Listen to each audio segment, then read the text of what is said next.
Hey guys, Jonas here. I wanted to show you my Voidforge character that I've been focusing on this league.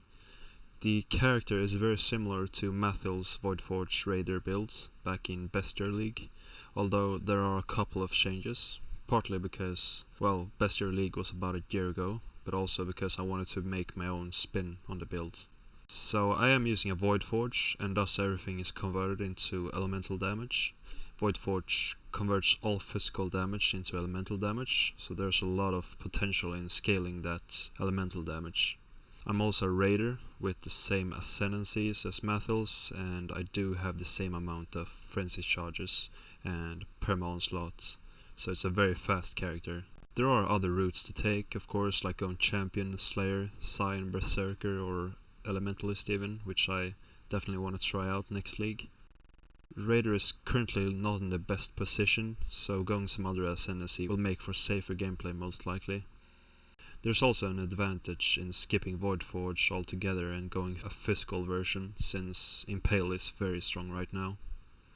But Raider is very fast, has some nice dodge and evasion, and the life is pretty decent as well, but it is more challenging than some other ascendancies, I would say. This is some footage of me killing Shaper. He does go down very fast, and so does the Elder Guardians. The damage is more than enough for all content, I would say. In this footage here, I even think I'm running increased area of effect instead of concentrated effect. You do need to be careful though, because some direct hits can be deadly, especially since I'm running an Abysses. I will go over the gear a bit more in detail soon. Also, something worth mentioning is that Raider might get a revamp next league, so that might be something to look into. I certainly will, because Raider is a really fun ascendancy in my opinion. So the passive tree, on the other hand, looks a bit different from Mathil's version. I do have the same frenzy charges and the important sword nodes, but I do go for the elemental damage down here and some other damage nodes that are new for this league. And of course I have elemental equilibrium. For the bandits, you do want to help Alera, mainly for the crits multiplier and resistance. Pantheons are flexible. I didn't go over the choices all that much, so there is some room for experimentation here I think. Right now, and for my Uber Elder kill, I have these. When it comes to gearing, I did manage to balance my resistances, so I do get the triple penetration with that Wise Oak flask. Other flasks I use are of course a Diamond flask, Lion's Roar, Quicksilver and a Health flask. My gear consists of the Voidforge. I did actually quite recently corrupt it, so it has some attack speed instead of accuracy, which did boost the DPS a bit according to path of building. I did record this because I was completely sure that it would totally make the weapon useless, but it did turn out okay. I am using an Abysses. You do want a low amount of increased physical damage taken. 43 is okay, it could be lower though. The chest piece here is supported by Maim, which is very much a increase in the damage, and then I just have some life and some resistance as well. Nothing special about the gloves, life, resistance, attack speed and fizz. If you can get the resistance sorted, Tomb Fist is quite nice for the Intimidate. If I enable Intimidate here, you can see that my total DPS goes up with about 400k, so there's that. Boots, you want some increased movement speed, some life and resistances. Amulet and rings, you want fizz, life resistance, increased elemental damage. Also want to have some intelligence on these, so you meet the requirements. I currently have it spread out on the amulet and ring.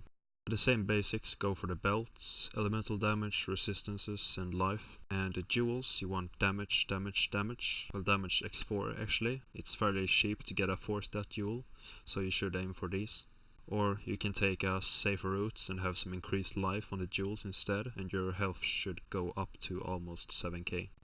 Now, as you can see, my damage is around 4 million Shaper DPS, so that is plenty of damage. I also do have the Warchief and Double Strike set up. So the Warchief Totem is about 1.3 mil, and the Double Strike is about a million. So these come in very handy at tough encounters. But do keep in mind that the Totem dies a lot versus harder encounters like Uber Elder. So let's have a look at the skill gems I use. This is my Cyclone setup. I usually go with the increased area instead of concentrated effect when mapping and clearing. I have the Leaf Slam setup with the Fortify, Blood Magic and faster attacks. And this is the Val Double Strike and Ancestral Warchief setup. Here's the auras I use currently: Blood and Sand, Precision, Herald of Purity, and these are supported by Enlighten. I have Assassin's Mark Blasphemy setup with Enduring Cry and Summon Ice Golem as well. Okay, so now I'll play my Uber Elder kill here. It's by no means perfect, it's the third time I'm killing Uber Elder, so positioning could be improved as well as the flask management. I will also include another kill I did with a Slayer character, where I pretty much just moved all gear onto him. He was at level 85 at that point, and I really just managed to kill him at the end thanks to the Bane of Legends Ascendancy. Anyway, here you have it, and I hope you enjoy. Putrefy, rot, spoil, and fester. Exile, do something! My mana is gone.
only slow me down.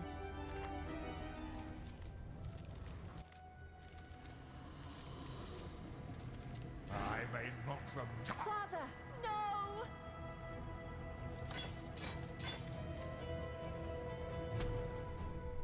putrefy, rot, spoil, and fester. Exile, do something!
misery.